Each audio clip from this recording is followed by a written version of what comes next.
Oi, bom, eu resolvi fazer esse vídeo para compartilhar com vocês uma experiência que eu tive no meio dessa crise toda. Essa experiência aconteceu na terça-feira, 17 de março. Eu me peguei aos prantos. Eu estava entrando em pânico praticamente, depois de uma informação que eu tive, que eu acessei pelo podcast do New York Times. Um dos maiores jornais que a gente tem hoje no mundo.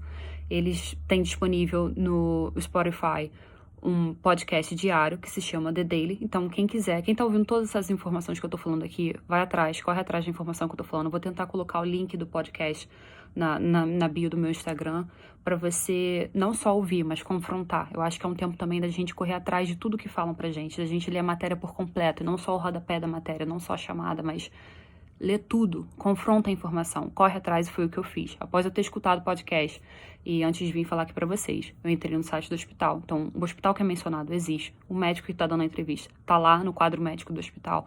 Então, tudo que foi falado ali não é nada menos do que é verdade, e isso mexeu muito comigo. O ponto é o seguinte: 17 de março, o Michael Barbaro, que é o entrevistador do The Daily, que é esse podcast, ele entrevistou um médico do hospital de Bergamo, que é uma das cidades mais afetadas pelo coronavírus. Essa cidade fica ao norte de Milão. O nome do hospital, eu tô olhando pro lado porque eu tô com as informações aqui. Então, o nome do hospital é Papa Giovanni 23, isso tudo é falado no podcast, tá? E pra vocês terem noção do tamanho do hospital, é um hospital que tem 1.000 leitos, ou seja, um hospital muito grande que acomoda muitas pessoas. Bom, o nome do médico é Fabiano Di Marco, ele é professor da Universidade de Milão. Ele é diretor da unidade respiratória, né, e de pneumonia desse hospital. E ele foi dar uma entrevista pro Michael. E ele começa a entrevista da seguinte forma, falando que o cenário que ele está enfrentando é um cenário de guerra.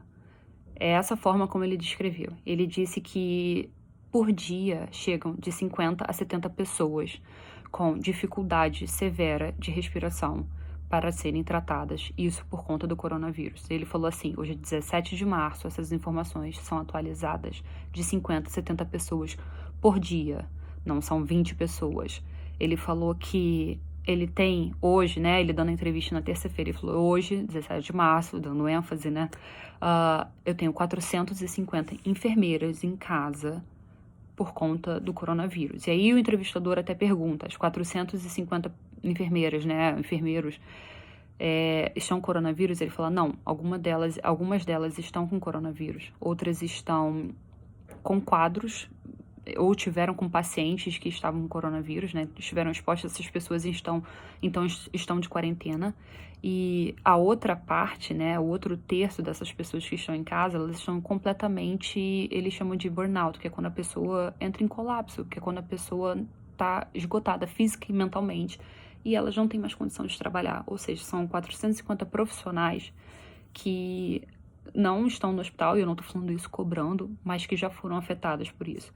E aí o entrevistador pergunta para ele qual que tá sendo a parte mais difícil disso tudo, se tinha algum caso de algum paciente específico que ele queria compartilhar, que foi difícil de tratar, ou que foi uma situação muito ruim. E ele fala, olha, como eu sou da parte respiratória, as pessoas chegam aqui com problemas graves e eu sou médico, a gente está acostumado a lidar com esse tipo de situação, ou seja, tem frieza para lidar com a morte, às vezes, e a perda de um paciente. Não que seja algo que ele goste fácil, não é esse o ponto, mas ele está acostumado com isso. Mas ele falou que o que está sendo mais difícil é que os amigos profissionais deles, ou seja, médicos e enfermeiras, estão começando a adoecer. Então, ele está tendo que tratar pessoas que ele trabalhava junto, porque essas pessoas estão contraindo o vírus, essas pessoas estão tendo problemas graves também.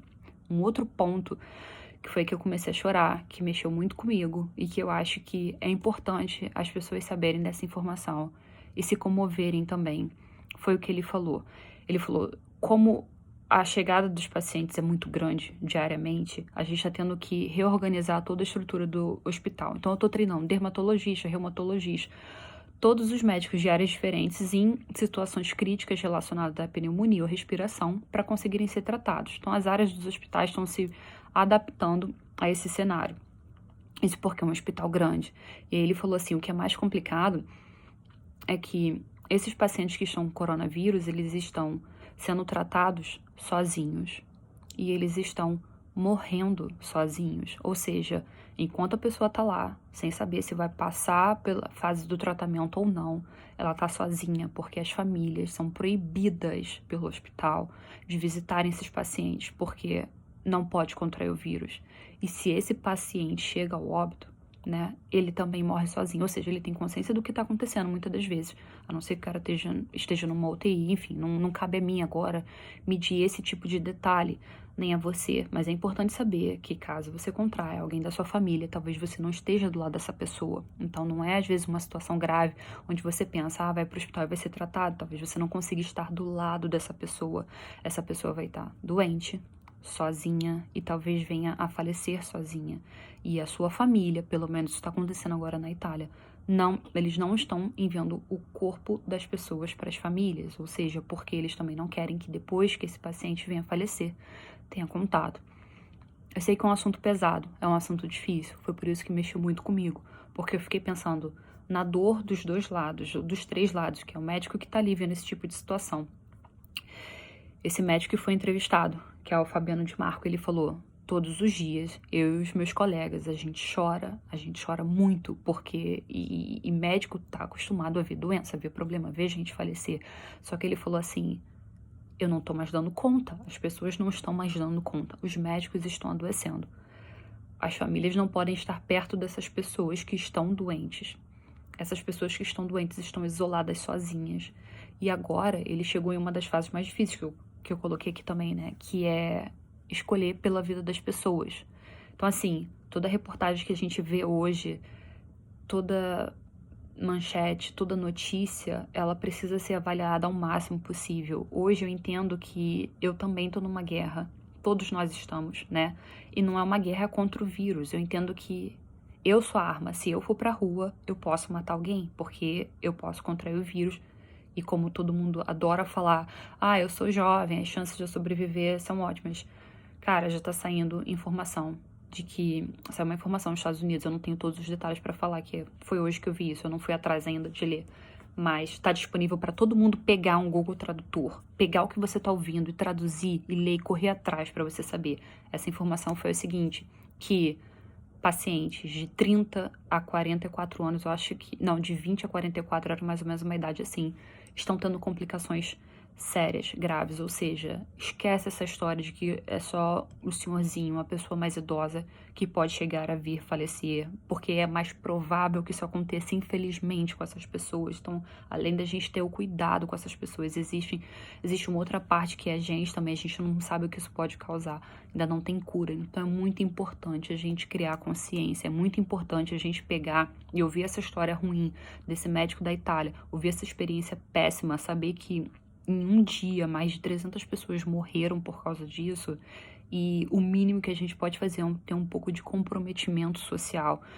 Eu sei que pode ser ruim a solidão, eu não tô aqui julgando o quanto é complicado não estar em casa, a logística que você tem que fazer, as pessoas que infelizmente não têm condição, as pessoas que precisam daquele ganha-pão, que precisam sair para vender o almoço para poder pagar a janta. Eu sei que existe essa situação, mas eu vejo também que tem um movimento de todo mundo se unindo, e eu acho que a união tem que ser muito grande no Brasil para que esse tipo de gravidade não aconteça. A gente no Brasil, né, eu não tô lá, mas eu me sinto na responsabilidade social de alertar e trazer esse tipo de informação.